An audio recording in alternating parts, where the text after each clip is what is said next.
With this video I want to show that the triple clamp of Stringway will lose its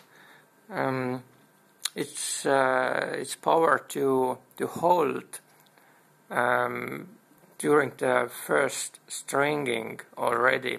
So I'm not sure whether I can show it now correctly, but I put it here into the strings,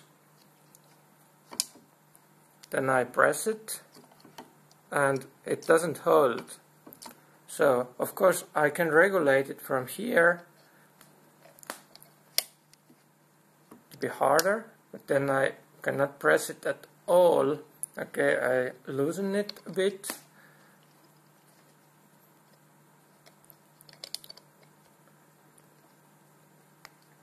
It won't go. And now